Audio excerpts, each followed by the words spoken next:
Friends, welcome to స్ఫూర్తి news. స్ఫూర్తి live కార్యక్రమం వీక్షిస్తున్న మీ అందరికీ కూడా ధన్యవాదాలు తెలియజేస్తూ నాటి ప్రధాన పత్రికల్లోని వార్తా విశేషాలు చూసే ముందు మన స్ఫూర్తి న్యూస్ను సబ్స్క్రైబ్ చేసుకునే మిత్రులుంటే దయచేసి సబ్స్క్రైబ్ చేసుకోండి. మీరు సబ్స్క్రైబ్ చేసుకుంటే స్ఫూర్తి న్యూస్లో వచ్చే ప్రతి వార్త ఎప్పటికప్పుడు మీకు నోటిఫికేషన్ రూపంలో వస్తుంది. అదేవిధంగా మీ ప్రాంతానికి సంబంధించి, మీ గ్రామం, మీ తండ, మీ పట్టణానికి సంబంధించిన ఏదైనా సమస్య ఉంటే ఖచ్చితంగా మా దృష్టికి తీసుకురండి.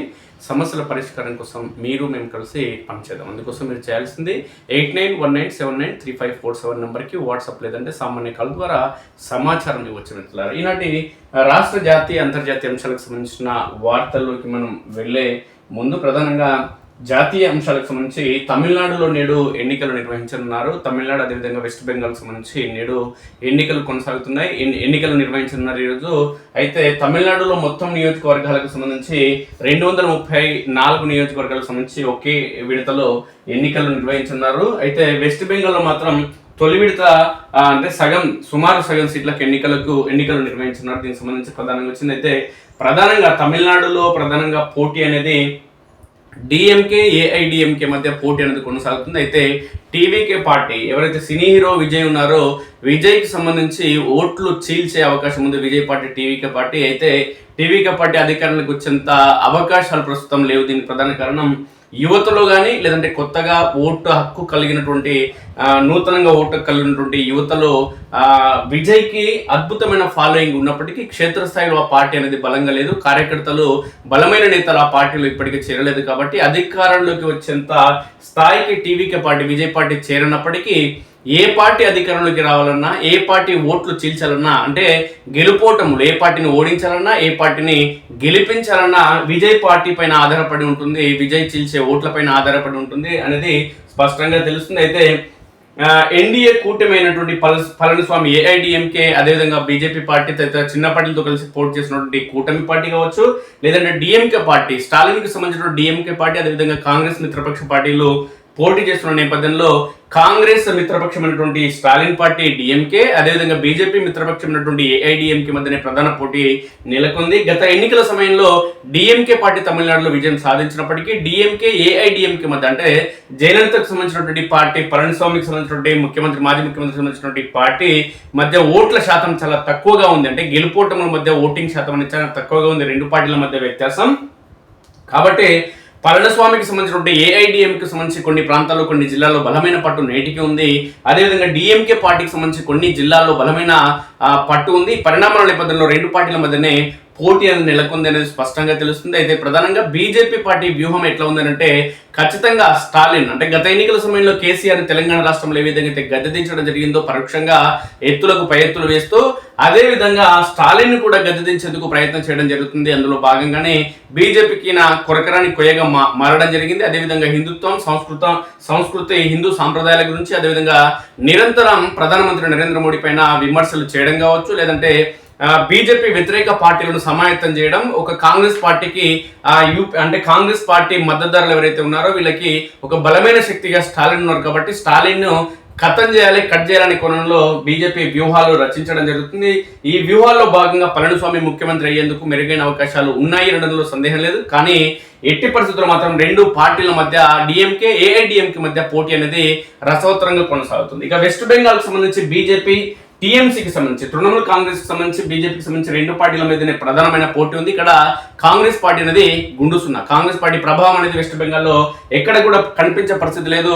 దశాబ్దాల పాటు వెస్ట్ బెంగాల్ కాంగ్రెస్ పార్టీ వెళ్ళినప్పటికీ, అనంతరం కమ్యూనిస్ట్ పార్టీలు ఏలినప్పటికీ ఇప్పుడు టీఎంసీ పార్టీ మమతా బెనర్జీ 3 దఫాలుగా ఆమె విజయం సాధిస్తున్న ఈ తరుణంలో మరోసారి అవకాశాన్ని చేజిక్కించుకోవాలనే ప్రయత్నం ఆమె చేయడం జరుగుతుంది. ఈ క్రమంలోనే బీజేపీ, టీఎంసీ మధ్య బలమైన పోరు కొనసాగుతుంది. అయితే పార్లమెంట్ ఎన్నికల్లో ఎవరు ఊహించిన విధంగా బీజేపీ అత్యధిక స్థానాలను గెలుపొందడం జరిగింది. కాబట్టి ఈ పార్లమెంట్ ఎన్నికల్లో కనుక గెలుపొందిన విధంగా బీజేపీకి సంబంధించిన అభ్యర్థులు కనుక ఈ అసెంబ్లీ ఎన్నికల్లో గెలిస్తే మాత్రం ఖచ్చితంగా టీఎంసీ పార్టీని గద్దెదించేందుకు మెరుగైన అవకాశాలు ఉంది. బీజేపీకి తమిళనాడు కంటే మెరుగైన అవకాశాలు వెస్ట్ బెంగాల్లో ఉన్నాయి.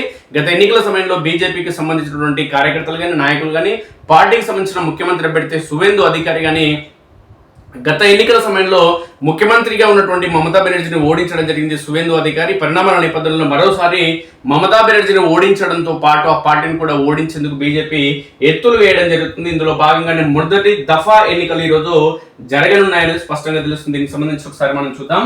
తమిళనాడులో ఏం జరగబోతుంది? నేడే తమిళనాడు సమరం, అసెంబ్లీ ఎన్నికల పోలింగ్ కు సర్వం సిద్ధం రాష్ట్ర వ్యాప్తంగా. అయితే తమిళనాడుకు సంబంధించి స్టాలిన్ డిఎంకే పార్టీ ఇప్పటికే ఇంటింటికి డబ్బులు పంపిణీ చేయడం జరిగింది. అంటే ఓటుకు నోటు అనే అంశాన్ని ఇప్పటికే చేరడం జరిగింది. కార్యకర్తలు నాయకులందరి వద్ద కూడా డిఎంకే పార్టీ అత్యధికంగా డబ్బులు పంపిణీ చేయడం జరుగుతుంది. కాబట్టి డబ్బు ప్రభావం కనుక చూపిస్తే డిఎంకే పార్టీ గెలిచేందుకు మెరుగైన అవకాశాలు ఉన్నాయి. డబ్బుని పక్కన పెట్టి అంటే కలవకుర్తి మున్సిపాలిటీలో కూడా 2 పార్టీలకు సంబంధించిన 2 అభ్యర్థులకు సంబంధించినటువంటి భారీ మొత్తంలో డబ్బు ఖర్చు చేసినప్పటికీ ఎవరిని ఓడించి గుణపాఠం చెప్పాలనే కోణంలో ప్రజలు నిర్ణయించుకోవడం జరిగిందో, ఎంత డబ్బిచ్చినా ఎంత ప్రలోభాలకు గురి చేసినా అధికార మతాన్ని చూయించినా ఎవరిని ఓడించాలో వాళ్ళని ఓడించడం జరిగింది. అది అధికార కాంగ్రెస్ కానీ ప్రతిపక్ష బీఆర్ఎస్ పార్టీ కానీ. కాబట్టి ఎవరిని గెలిపించాలి ఎవరిని ఓడించాలనే కనుక నిర్ణయానికి వస్తే మాత్రం ఖచ్చితంగా ఇక్కడ తమిళనాడులో కూడా డిఎంకే పార్టీని ఓడించేందుకు అవకాశం ఉంది. లేదంటే మాత్రం ఓట్ల అంటే డబ్బు ప్రభావాన్ని చూపిస్తే మాత్రం డిఎంకే పార్టీ బంపర్ మెజార్టీతో గెలిచేందుకు అవకాశం ఉంటుంది. రాష్ట్ర వ్యాప్తంగా 234 స్థానాలకు ఒకే విడతలో ఎన్నికలు. 5.73 కోట్ల మంది ఓటర్లు, 4023 మంది అభ్యర్థులు. డిఎంకే అన్నా డిఎంకే కూటముల మధ్య ప్రధాన పోటీ కొనసాగుతుంది. విజయం డిఎంకే కూటమిదేనంటున్న సర్వేలు. దళపతి విజయ్ పార్టీ 8 నుంచి 10 స్థానాలకి పరిమితం అంటూ సర్వేలు కొనసాగుతున్నాయి. వరుసగా రెండోసారి విజయం దక్కించుకోవాలని ముఖ్యమంత్రి. ఇంకొక విషయం మిత్రులారు, ఇక్కడ తమిళనాడు రాజకీయాల్లో కేవలం జయలలితకు మాత్రమే సాధ్యమైంది మిత్రులారు. ఒకసారి ఆమె ముఖ్యమంత్రిగా కొనసాగి మరోసారి వరుసగా రెండోసారి గెలవడం జరిగింది. ఇంకా ఏ పార్టీ కానీ ఏ నాయకుడు కానీ తమిళనాడు రాజకీయాల్లో సాధ్యం కాలేదు. కాబట్టి వరుసగా రెండోసారి గెలవడం స్టాలిన్ కు ఆ చెక్కు కూడా ఒకటి ముడిపడి ఉంది. అక్కడ తమిళనాడు ప్రజలు ఎవరు కూడా వరుసగా 2 సార్లు అధికారం ఇవ్వలేదు. ఒకరిని గెలిపించిన తర్వాత మళ్ళాసారి వాళ్ళని ఓడగొట్టి ఓడిపోయిన వాళ్ళని మళ్ళీ సీటు పైకి తీసుకురావడం తమిళనాడు ప్రజల సంప్రదాయం. కాబట్టి స్టాలిన్ కు ఇవన్నీ పరిణామాలు, అదేవిధంగా హిందూ సాంప్రదాయం మీద, సంస్కృతి సంప్రదాయాల మీద, లేదంటే హిందుత్వం పైన, లేదంటే ఆయన స్వామీజీల పైన కావచ్చు, లేదంటే హిందూ దేవుళ్ళ పైన కూడా నిరంతరం స్టాలిన్తో పాటు ఆయన కొడుకు ఉదయనిధి స్టాలిన్ కూడా నిరంతరం క్రూరంగా విమర్శలు చేయడం జరుగుతుంది. కాబట్టి ఇవన్నీ పరిణామాలు కనుక మనం గమనిస్తే డిఎంకే పార్టీ పోయి ఏఐడిఎంకే వచ్చిన ఆశ్చర్యం లేదని సుస్పష్టం తెలుస్తుంది మిత్రులారా. వరుసగా రెండోసారి విజయం దక్కించుకోవాలని ముఖ్యమంత్రి డిఎంకే అధినేత ఎంకే స్టాలిన్ 5 ఏళ్ల క్రితం దూరమైన అధికారాన్ని తిరిగి హస్తగతం చేసుకోవడానికి అన్నా డిఎంకే ప్రధాన కార్యదర్శి ఎడప్పాడి పళనిస్వామి తొలి పోటీలోనే సత్తా చాటాలని సినీ నటుడు టీవీకే అధ్యక్షుడు దళపతి విజయ్ తహతహలాడుతున్న తమిళనాడు అసెంబ్లీ ఎన్నికల సమరానికి రంగం సిద్ధమైంది. గురువారం రాష్ట్ర వ్యాప్తంగా 234 స్థానాల్లో ఒకే విడతలో జరిగే ఓటింగ్ లో 5.73 కోట్ల మంది ఓటర్లు, 4023 మంది అభ్యర్థుల తలరాతలను నిర్దేశించబోతున్నారు. ప్రధానంగా డిఎంకే అన్నా డిఎంకే కూటముల మధ్యన ప్రధాన పోటీ నెలకొన్నప్పటికీ విజయ్ నేతృత్వంలోని తమిళగని వెట్రి కలగం అంటే టీవీకే గణనీయమైన ప్రభావం చూపడం తథ్యమని విశ్లేషకులు అంచనా వేస్తున్నారు. విజయ్ పార్టీ ఏ కూటమి ఓట్లను చీలుస్తుంది, లాభపడేది ఎవరన్నది ఆసక్తికరంగా మారింది. మరోవైపు ఎన్నికల సర్వేలు స్టాలిన్ పార్టీకి విజయావకాశాలు ఉన్నాయని అంచనా వేయడం గమనార్హం. డిఎంకే కాంగ్రెస్ కూటమి 40.1% ఓట్లతో 181 నుంచి 189 స్థానాలు గెలుచుకున్నట్లు సర్వేలు తెలిపాయి. అన్నా డిఎంకే బీజేపీ కూటమి 29% ఓట్లతో 35 నుంచి 42 సీట్లు సాధిస్తాయని వెల్లడించాయి. విజయ్ పార్టీ టీవీకే 23.9% ఓట్లతో 8 నుంచి 10 స్థానాలకి పరిమితం అవుతుందని అంచనా వేయడం జరిగింది. అయితే ఈ అంచనాలు తలమునకలయ్యి అంటే తలకిందులు అయ్యేందుకు కూడా మెరుగైన అవకాశాలు. ఇక యువ ఓటర్లకు గాలం. ఎన్నికల్లో ప్రధాన పార్టీలు యువత ఓట్లపైనే గురిపెట్టినట్లు స్పష్టమవుతుంది. అధికారంలోకి వస్తే పెద్ద ఎత్తున ఉద్యోగాలు, ఉపాధి అవకాశాలు సృష్టిస్తామని హామీ ఇచ్చాయి. దేశ విదేశాల నుంచి భారీగా పెట్టుబడులు రప్పిస్తామని పేర్కొన్నాయి. తమ ఎన్నికల ప్రణాళికలు ఈ అంశానికి అధిక ప్రాధాన్యం ఇచ్చాయి. సూక్ష్మ, చిన్న, మధ్య తరహా పరిశ్రమలతో పాటు స్టార్టప్లకు ప్రోత్సాహకాలు ప్రకటించాయి. యువత పరిశ్రమలు ఏర్పాటు చేయడానికి వీలుగా వడ్డీ లేని రుణాలు అందజేస్తామని వెల్లడించాయి. పరిశ్రమలు స్థానికులకు 75% రిజర్వేషన్లు కల్పిస్తామని అన్నా డిఎంకే హామీ ఇవ్వడం విశేషం. దళపతి విజయ్ యువ ఓటర్లని నమ్ముకున్నారు. ఆయన సభలకు యువత పోటెత్తారు. విజయ్ అభిమానుల్లో యువత, మహిళలు అధికంగా ఉండడం ఆయనకు అనుకూలాంశంగా మారింది. అధికారంలోకి రాగానే నిరుద్యోగ యువతకు నెలకు 4,000 చొప్పున అందజేస్తామని విజయ్ హామీ ఇవ్వడం ఆకట్టుకుంటుంది. ఇక నైపుణ్యాభివృద్ధి, ఉద్యోగాల కల్పనకు అత్యధిక ప్రాధాన్యం ఇస్తామని ప్రకటించారు. ఇందుకోసం పలు పథకాలు ప్రకటించారు. యువతకు చేరువ కావడానికి పార్టీలు తీవ్రంగా ప్రయత్నించాయి. సోషల్ మీడియా ద్వారా విస్తృతంగా ప్రచారం చేశాయి. తొలిసారి ఓటర్లు 14.59 లక్షల మంది. అసెంబ్లీ ఎన్నికల్లో ఎలాంటి అవాంఛనీయ ఘటనలు జరగకుండా ఎన్నికల సంఘం కట్టుదిట్టమైన ఏర్పాట్లు చేసింది. చివరి నిమిషంలో రాజకీయ పార్టీలు ఓటర్లను ఎలాంటి ప్రలోభాలకు గురి చేయకుండా అధికారులు నిఘా ముమ్మరం చేశారు. రాష్ట్రంలో మొత్తం 5.73 కోట్ల మంది ఓటర్లు ఉండగా వీరిలో 2.93 కోట్ల మంది మహిళలు, 2.83 కోట్ల మంది పురుషులు, 7,728 మంది ట్రాన్స్జెండర్లు ఉన్నట్టు తమిళనాడు చీఫ్ ఎలక్టోరల్ ఆఫీసర్ అర్చనా పట్నాయక్ తెలిపారు. 14.59 లక్షల మంది ఓటర్లు తొలిసారిగా ఓటు వేయబోతున్నట్లు చెప్పారు. ఇక ఉదయం 7 గంటల నుంచి సాయంత్రం 6 గంటల వరకు దాకా పోలింగ్ జరుగుతుందన్నారు. రాష్ట్ర వ్యాప్తంగా 75,024 పోలింగ్ స్టేషన్లు ఏర్పాటు చేశామన్నారు. ఎన్నికల కోసం 1,60,418 బ్యాలెట్ యూనిట్లు, 75,064 కంట్రోల్ యూనిట్లు, వివిప్యాడ్ యంత్రాలు సిద్ధం చేసినట్లు ప్రకటించారు. ఈవీఎంలలో సాంకేతిక లోపాలు తలెత్తితే ఓటింగ్ లో జాప్యం జరగకుండా అదనపు యంత్రాలను సమకూర్చినట్లు వెల్లడించారు. రాష్ట్రంలో 249 మోడల్ పోలింగ్ స్టేషన్లు, పూర్తిగా మహిళలే నిర్వహించే 325 పింక్ స్టేషన్లు, దివ్యాంగులు నిర్వహించే 71 పోలింగ్ స్టేషన్లు, యువత నిర్వహించే 29 పోలింగ్ స్టేషన్లు ఉన్నట్లు చెప్పారు. ఎన్నికల నేపథ్యంలో శాంతి భద్రతలకు అధిక ప్రాధాన్యం ఇస్తున్నట్లు స్పష్టం చేశారు. 83,875 మంది స్థానిక పోలీసులతో పాటు 300 కంపెనీల కేంద్ర సాయుధ పోలీసు దళాలను మోహరించినట్లు వివరించారు. ఎన్నికల్లో అక్రమాలను చాలా వరకు అరికట్టామని, ఇప్పటిదాకా స్వాధీనం చేసుకున్న వస్తువుల విలువ 1,262 కోట్లు చేరిందని, ఇందులో నగదు, ఇతర సామాగ్రి విలువ 543 కోట్లు అని అర్చన పట్నాయక్ తెలిపారు. ఎన్నికల కోడ్ ఉల్లంఘనకు సంబంధించి 163 ఎఫ్ఐఆర్లు నమోదైనట్లు పేర్కొన్నారు. ఇక విదేశాల నుంచి రాక తమిళనాడు ఎన్నికల్లో ఓటు హక్కును వినియోగించుకునేందుకు విదేశాల్లో ఉద్యోగాలు చేసుకుంటున్న వారు స్వరాష్ట్రానికి తరలి వచ్చారు. గత 2 రోజుల్లో చెన్నై, కోయంబత్తూరు, తిరుచి విమానాశ్రయాలకు 10,000 మందికి పైగా తరలి రావడం విశేషం. ఓటింగ్ ప్రక్రియను స్వయంగా తిలకించడానికి కొందరు విదేశీయులు సైతం వచ్చారు. 2021 ఎన్నికల ఫలితాలను ఒకసారి మనం గమనిస్తే మొత్తం సీట్లు 234. డిఎంకే పార్టీకి వచ్చింది 133, అన్నా డిఎంకేకి వచ్చింది 66, కాంగ్రెస్ కి వచ్చింది 18, పిఎంకే పార్టీకి 5, వీసీకే పార్టీకి 4, ఇతరులకు 8 సీట్లు వచ్చినాయి. ఇప్పుడు బీజేపీతో జట్టు కట్టింది కాబట్టి మెరుగైన అవకాశాలు ఏఐడిఎంకి ఉంటాయనేది ఎలాంటి సందేహం లేదు. ఇక వెస్ట్ బెంగాల్కి సంబంధించి ఎట్లా ఉండబోతుంది అనేది ఒకసారి చూద్దాం. వెస్ట్ బెంగాల్లో పోరు అనేది ఇక్కడ బీజేపీ టీఎంసీ మధ్యనే ప్రధానమైన పోరు కొనసాగుతుంది. బీజేపీకి మెరుగైన అవకాశాలు ఇక్కడ ఉన్నాయి. అధికారంలోకి వచ్చేందుకు ఖచ్చితంగా అవకాశాలు ఉన్నాయి బీజేపీ పార్టీకి, స్పష్టం. ఇక బెంగాల్లో నేడు తొలి దశ పోలింగ్. అన్ని ఏర్పాట్లు పూర్తి చేసిన ఎన్నికల కమిషన్ 2,450 కంపెనీల కేంద్ర బలగాల మోహరింపు. బీజేపీకి కీలకంగా మారిన ఉత్తర బెంగాల్ పట్టు నిలుపుకునేందుకు టీఎంసీ యత్నం, బరిలో పలువురు ప్రముఖులు.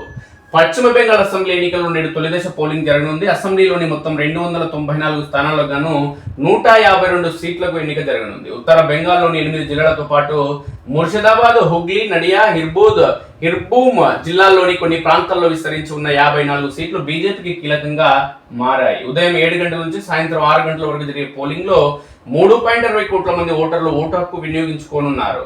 167 మంది మహిళలు సహా మొత్తం 1,478 మంది అభ్యర్థుల భవితవ్యాన్ని తేల్చనున్నారు. అత్యంత సమస్యాత్మకంగా గుర్తించిన 8,000కు పైగా పోలీస్ స్టేషన్ల పరిధిలో శాంతి భద్రత పరిరక్షణ కోసం ఈసీ రికార్డు స్థాయిలో 2,450 కంపెనీల బలగాలను మోహరించింది. వీటితో పాటు ఫ్లయింగ్ స్క్వాడ్లను రంగంలోకి దించింది. ప్రభావం చూపే కీలక అంశాలు ఏమిటి వెస్ట్ బెంగాల్ అంటే, అవినీతి, నిరుద్యోగం వంటి కీలక అంశాల కంటే ఈసారి సామాజిక గుర్తింపు, పౌరసత్వం, ఓటర్ల జాబితా నుంచి పేర్ల తొలగింపు వంటి అంశాలకి ప్రాధాన్యం పెరిగిన విభిన్న పరిస్థితులు నెలకొన్న వేళ ఈ జిల్లాల్లో సాధించే ఆధిక్యాన్ని బట్టే బెంగాల్లో బీజేపీ అధికారం చేపట్టడం ఆధారపడి ఉందంటే అతిశయోక్తి కాదు. 2019 లోక్సభ ఎన్నికల్లో బీజేపీ గట్టి ప్రతిపక్షంగా ఎదిగేందుకు ఉత్తర బెంగాల్లో సాధించిన ఫలితాలు కీలకంగా మారాయి. ఇదే ఊపుతో 2021 అసెంబ్లీ ఎన్నికల్లో మొదటి దశలో ఈ ప్రాంతంలో ఉన్న 152 సీట్లకు గాను బీజేపీ 59 చోట్ల విజయం సాధించగా అధికార టీఎంసీ 93 సీట్లు దక్కించుకుంది. ఉత్తర బెంగాల్లో బీజేపీ ప్రభావాన్ని అడ్డుకోవడం అధికార పక్షానికి కూడా చాలా కీలకం. ఎందుకంటే ఇది రెండో దశతో పాటు రాష్ట్రంలో మొత్తం రాజకీయ వాతావరణం పైన తీవ్ర ప్రభావాన్ని చూపుతుంది. ప్రాంతాలు ఏవైనా ఒకటే. ఉత్తర బెంగాల్లో తేయాకు తోటలున్న జల్పాయ్గురి, అలీపూర్ దువార్ కొండ ప్రాంతాలైన డార్జిలింగ్, కాలింపాంగ్, రాజ్ బన్సీలున్న కూచ్ బెహర్ ఉన్నాయి. ఇక సరిహద్దుల్లోని మల్దా, ఉత్తర దినాజ్పూర్, మైనార్టీల ప్రాబల్యం ఉన్న ముర్షిదాబాద్, నడియాలున్నాయి. ఎన్ని తేడాలు ఉన్నప్పటికీ ప్రతి జిల్లాలోనూ ఓటింగ్ సరళి ప్రభావితం చేయనున్న ఏకైక అంశం ఓటరి జాబితా స్పెషల్ ఇంటెన్సివ్ రివిజన్ అంటే సర్ అనే చెప్పుకోవాలి. రాష్ట్రంలో సర్ కారణంగా 91 లక్షలకు పైగా పేర్లను ఓటరు జాబితా నుంచి తొలగించారు. రాష్ట్రంలోని మొత్తం ఓటర్లలో ఓట్లలో ఇది సుమారు 12%. ఒక ముర్షిదాబాద్ జిల్లాలోని 7.48 లక్షల ఓట్లు తొలగింపునకు గురయ్యాయి. తర్వాత నడియాలో 4.85 లక్షలు, మాల్దాలో 4.59 లక్షలు, ఉత్తర దినాజ్పూర్ లో 3.23 లక్షలు, కూచ్ బెహర్ లో 2.43 లక్షలకు పైగా ఓట్లను పక్కన పెట్టారు. దీంతో ఎన్నికల్లో ప్రచార అంశాలే ఏకంగా మారిపోయాయి. అవినీతి, నిరుద్యోగం, సంక్షేమ పథకాలు ప్రాధాన్యాంశాలు కాగా పౌరసత్వం, చొరబాట్లు, బోగస్ ఓట్లు తొలగింపునకు గురైన ఓటర్లు, విదేశీయులు వంటి వాటికి ప్రాధాన్యం పెరిగిపోయింది. ఇక చొరబాట్లు, పౌరసత్వ అంశాలకు సర్ను రెఫరెండంగా బీజేపీ అభివర్ణించగా నిజమైన ఓటర్లను, ముఖ్యంగా మైనార్టీలను, వలస కార్మికులు, పేదల పేర్లను తొలగించారంటూ టీఎంసీ ప్రచారం చేసుకుంది. ఇక బరిలో పలువురు ప్రముఖులు మొదటి దశ ఎన్నికల్లో పలువురు ప్రముఖ నేతలు ఉన్నారు. ముఖ్యంగా నందిగ్రామ్ నుంచి పోటీ చేస్తున్న ప్రతిపక్ష బీజేపీ నేత సువేందు అధికారి ఒకరు. 2021 ఎన్నికల్లో సీఎం మమతా బెనర్జీని ఆయన ఇక్కడ ఓడించారు. రాష్ట్రంలో బీజేపీ రాజకీయాలు ఈయన చుట్టూ నడుస్తున్నాయి. ఈసారి ఇక్కడ సువేందుకు నమ్మిన బంటుగా ఉన్న పవిత్ర కర్ర టీఎంసీ తరపున బరిలో ఉన్నారు. అదేవిధంగా బహరంపూర్ లో కాంగ్రెస్ సీనియర్ నేత అధీర్ రంజన్ చౌదరి, బీజేపీ ఎమ్మెల్యే సుభద్రా మైత్రా పోటీ పడుతున్నారు. ఇక మాతా బంగలో కేంద్ర మాజీ మంత్రి నిషిత్ ప్రామాణిక్ పోటీ చేస్తున్నారు. ఖరగ్పూర్ సదర్ లో రాష్ట్ర బీజేపీ మాజీ అధ్యక్షుడు దిలీప్ ఘోష్, టీఎంసీకి చెందిన ప్రదీప్ సర్కార్ తలపడుతున్నారు. నన్ను భయపెట్టాలని చూస్తున్నారంటూ మమతా బెనర్జీ పేర్కొన్నారు. పశ్చిమ బెంగాల్ అసెంబ్లీ ఎన్నికల వేళ భారీ సంఖ్యలో శాంతి భద్రతల కోసం అంటూ సాయుధ బలగాలను మోహరించడంతో పాటు సిఆర్పిఎఫ్ వాహనాలను రంగంలోకి దించడంపై సీఎం మమతా బెనర్జీ ఆశ్చర్యం వ్యక్తం చేశారు. లక్షలాదిగా బలగాలను తరలించి కేంద్రం తనను భయపెట్టాలని చూస్తుందని మండిపడ్డారు. సీఎం మమత బుధవారం ఉత్తర 24 పరిగణాలు, హుగ్లీ జిల్లాలో ఎన్నికల ర్యాలీలో ప్రసంగించారు. సిఆర్పిఎఫ్, అదేవిధంగా ఐటీబీపీ, సిఐఎస్ఎఫ్, అదేవిధంగా బిఎస్ఎఫ్ లతో పాటు రైల్వే బలగాలను కూడా కేంద్రం ఇక్కడ ఎన్నికల కోసం తీసుకొచ్చింది. ఎన్నికలంటే ప్రజాస్వామ్య పండుగ మాత్రమే, ఎవరిని చంపడానికి కాదు అంటూ వ్యాఖ్యానించారు. ఎన్నికల కోసం బెంగాల్కు మునుపెన్నడూ లేని విధంగా సుమారు 2 లక్షల కేంద్ర బలగాలను తీసుకువచ్చారు. ఇంత భారీ మొత్తంలో బలగాలను మోహరించి నన్ను భయపెట్టాలని చూస్తున్నారా అంటూ కేంద్రాన్ని ఆమె ప్రశ్నించారు. ఈ బలుపే నీకు ఇలా చేటైందక్క. నాదెండ్ల మనోహర్ తండ్రి నాదెండ్ల భాస్కర్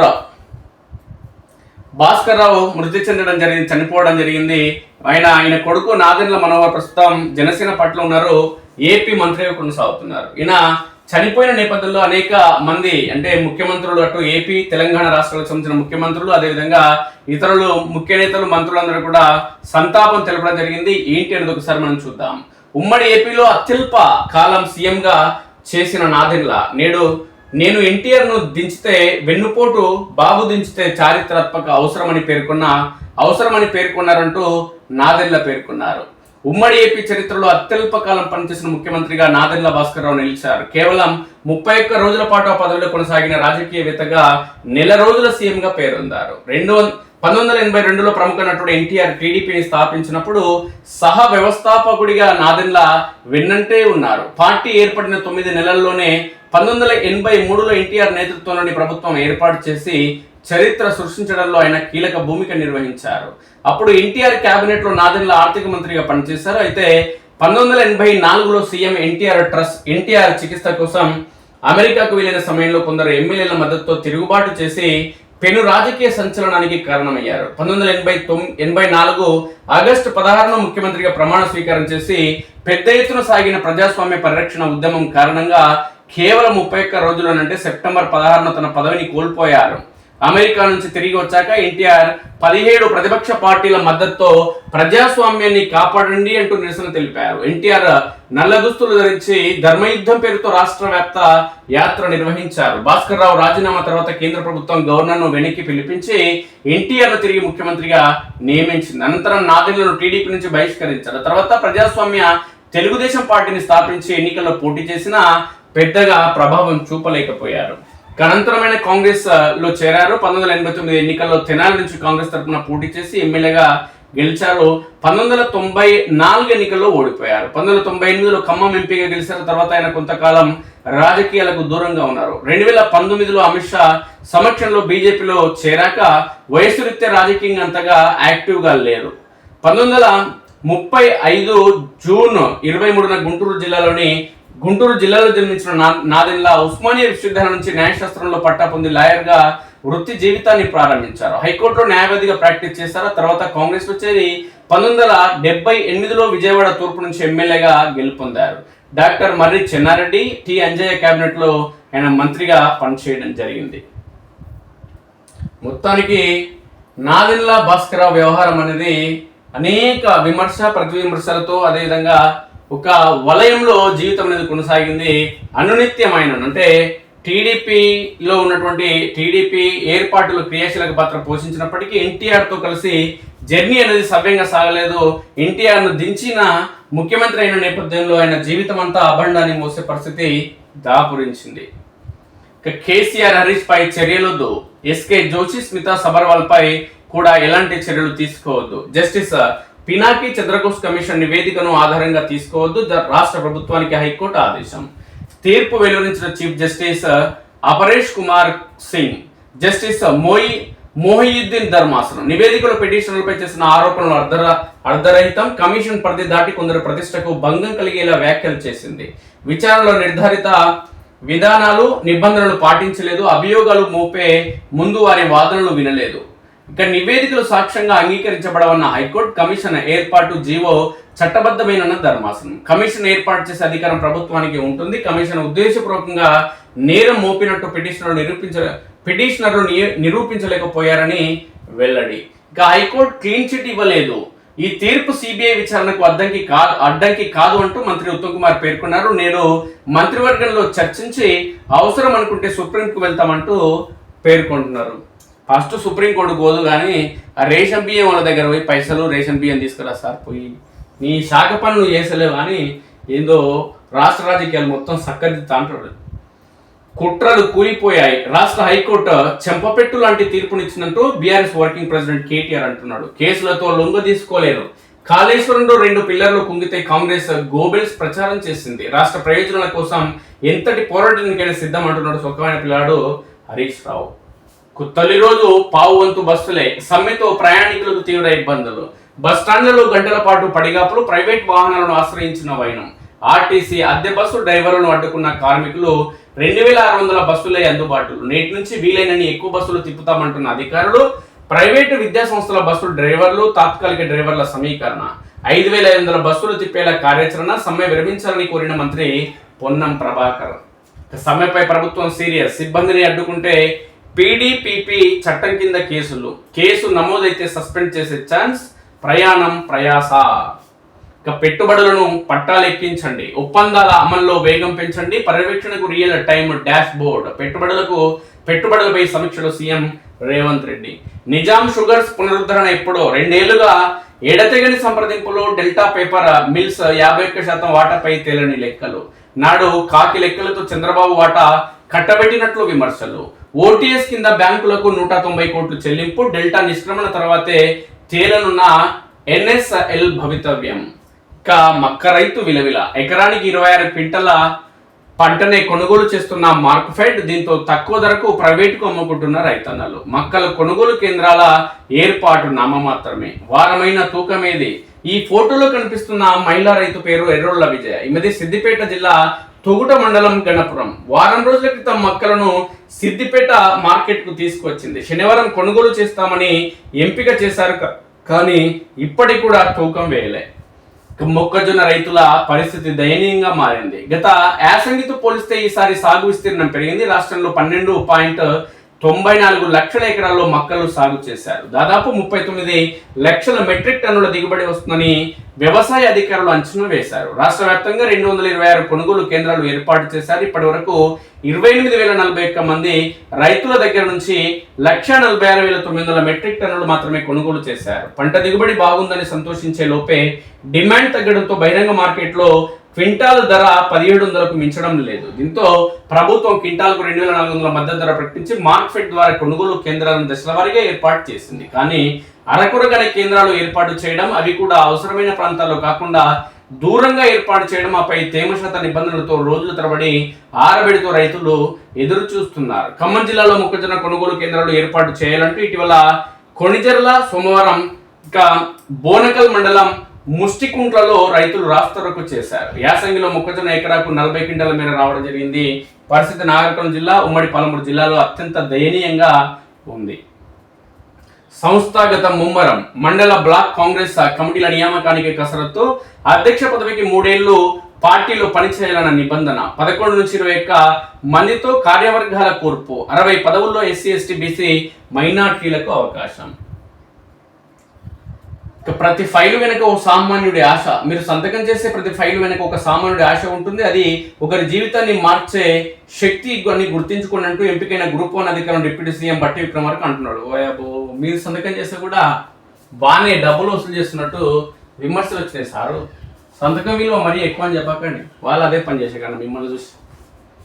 ఇంకా ఎక్కడే బస్సులు అక్కడే అంటూ ఒక వార్త వచ్చింది ఈనాడులో. హైకోర్టు తీర్పు గురించి విమర్శ. అదేవిధంగా ఉత్తమ్ కుమార్ రెడ్డి హైకోర్టు తీర్పు ఫైనల్ కాదంటున్నాడు, మంత్రివర్గంలో నిర్ణయం తీసుకుంటామని ఈయన వార్త. దాడుల నిరవధిక విరమణ. యుద్ధం ముగింపునకు ఏకాభిప్రాయంతో రావాలి, అందుకు ఇరాన్ నేతలకు సమయం ఇస్తున్న అమెరికా అధ్యక్షుడు వ్యాఖ్యలు. అప్పటిదాకా దిగ్బంధనం కొనసాగుతుందని స్పష్టీకరణ. అయినా తగ్గని ఉద్రిక్తతలు. హార్మూజ్ లో 3 నౌకలపై IRGC కాల్పులు. వాటిలో ఒకటి గుజరాత్ కు వస్తున్నదే. మలి విడత చర్చలపై రాని స్పష్టత. ట్రంప్ గారిని వల్ల ఇలా ప్రపంచం మొత్తం తలకిందులైతుంది, ఇబ్బందులు పడుతుంది. ఇంకా ఆగిన ఆర్టీసీ చక్రం, స్తంభించిన ప్రజా రవాణా.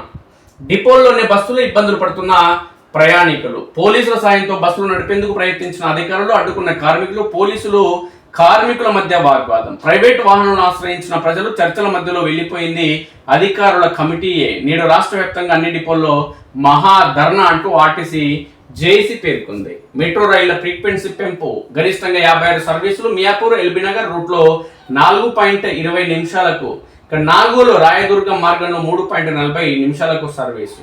బీఆర్ఎస్ కుట్ర. సమ్మె వెనుక హరీష్ రావు. ఇప్పుడే వస్తామని వెళ్ళిన జేఏసీ నేతలు తిరిగి రాలేదంటూ మంత్రి పొన్నం ప్రభాకర్ అంటున్నారు. ఏటికి మాడతారు సార్ కార్పూతలు? కాంగ్రెస్ వాళ్ళు కార్పూతలు ఎందుకు సార్ చెప్పు? రాష్ట్రంలో 98,000 కోట్లతో రహదారుల నిర్మాణం చేపడతాంటున్నారు. మరి అందులో ఎన్ని సంపాదించుకుంటారు ఈ కాంగ్రెస్ వాళ్ళు? ఇంకా కాల్పుల విరమణ పొడిగింపు అంటూ ట్రంప్ గారు అంటున్న వార్త కూడా వచ్చింది. ఇక వెలుగు ప్రధాన పత్రికలు ఏమొచ్చినాయో మరి చూద్దాం. ఇక నెలకు నోటిఫికేషన్ అంటున్నాడు కాంగ్రెస్ పార్టీలు. కసరత్తు చేస్తున్న టీజీపీఎస్సీ 2,500 పోస్టుల భర్తీకి చర్యలు. PCB, town planning, agriculture, AE, deputy EO సహా పలు పోస్టుల భర్తీకి ఏర్పాట్లు. ఇప్పటికే ఓ నోటిఫికేషన్ రిలీజ్. మిగతా పోస్టుల భర్తీకి ఆర్థిక శాఖ నుంచి క్లియరెన్స్. పరీక్షల క్లాష్ లేకుండా ప్రిపరేషన్ కు తగిన సమయం ఇచ్చేలా షెడ్యూల్. ఓటీఆర్ అప్డేట్ చేసుకుంటేనే దరఖాస్తుకు అవకాశం. ఇక రేపటి నుంచి స్కూళ్లకు సమ్మర్ హాలిడేస్. స్కూళ్లకు రేపటి నుంచి వేసవి సెలవులు ప్రారంభం కానున్నాయి. శుక్రవారం నుంచి జూన్ 11 వరకు హాలిడేస్ కొనసాగనున్నాయి. తిరిగి జూన్ 12న బడులు ప్రారంభం కానున్నాయి. ఈ విద్యా సంవత్సరం చివరి పని దినం నేటితో ముగియనుండడంతో దాదాపు 50 రోజుల పాటు పిల్లలు సెలవులను ఎంజాయ్ చేయనున్నారు. ఇక ఐఆర్ఎస్ అధికారి కుమార్తెపై అత్యాచారం అనంతరం హత్య. సౌత్ ఈస్ట్ ఢిల్లీలోని కైలాష్ హిల్స్ లో దారుణం జరిగింది. ఐఆర్ఎస్ అధికారి ఇంట్లోకి చొరబడిన దుండగుడు ఆమె కుమార్తెపై అత్యాచారం చేసి హత్య చేశాడు. గతంలో వాళ్ళ ఇంట్లో పనిచేసిన 19 ఏళ్ల రాహుల్ మీనా అనే యువకుడిని పోలీసులు నిందితుడిగా అనుమానించడం జరుగుతుంది. ఈ సందర్భంగా వాడిని పట్టుకునే ప్రయత్నం ఏంటి అనేది ఒకసారి ఆ వార్తకు సంబంధించిన విశేషాలు ఒకసారి చూద్దాం మిత్రులారా. నమ్ముకున్నోడే నెట్టేట ముంచుతున్నాడు, నమ్ముకున్నోడే మోసం చేస్తున్నాడు, నమ్ముకున్నోడే మర్డర్ కూడా చేస్తున్నాడు మిత్రులారా. కాబట్టి మనం ఎవరిపై నమ్మకం ఉంచుతామో వాళ్ళ మీదతోనే జాగ్రత్తగా ఉండాల్సిన అవసరం ఖచ్చితంగా ఉంది. లేకుంటే ఇప్పుడు జరిగిన పరిస్థితులు జరుగుతాయి. సౌత్ ఈస్ట్ ఢిల్లీలోని కైలాష్ హిల్స్ లో దారుణం చోటు చేసుకుంది. ఐఆర్ఎస్ అధికారి కుమార్తె హత్యకు గురైంది. ఇంట్లోకి చొరబడిన దుండగుడు ఆమెపై అత్యాచారం చేసి ఆపై హత్య చేశాడు. పోలీసుల సమాచారం ప్రకారం 22 ఏళ్ల బాధితురాలు సివిల్ సర్వీసెస్ పరీక్షలకు సిద్ధమవుతుంది. బుధవారం ఉదయం తల్లిదండ్రులు జిమ్కు వెళ్ళగా ఇంట్లో యువతి ఒంటరిగా ఉంది. ఇది గమనించిన ఓ దుండగుడు లోపలికి ప్రవేశించాడు. యువతిపై దాడికి పాల్పడిన మొబైల్ ఛార్జర్ కేబుల్తో ఆమె గొంతు నులిపి దారుణంగా హత్య చేశాడు.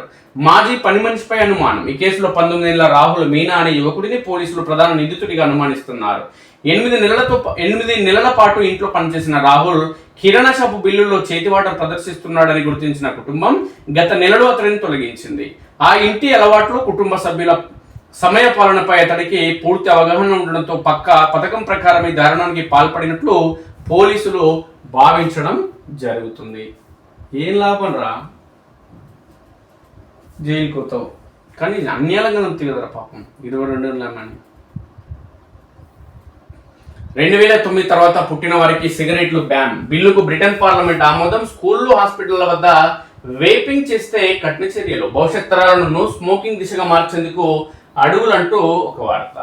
Get out of here. ముంబైలో మంత్రిపై మహిళ ఫైర్. మహిళా రిజర్వేషన్ బిల్లుపై బీజేపీ ర్యాలీతో భారీగా ట్రాఫిక్ జామ్. వందలాది మందికి అసౌకర్యం. మీడియాతో మాట్లాడుతున్న మంత్రి వద్దకు వెళ్లి నిలదీసిన మహిళ అంటూ ఒక వార్త వచ్చింది.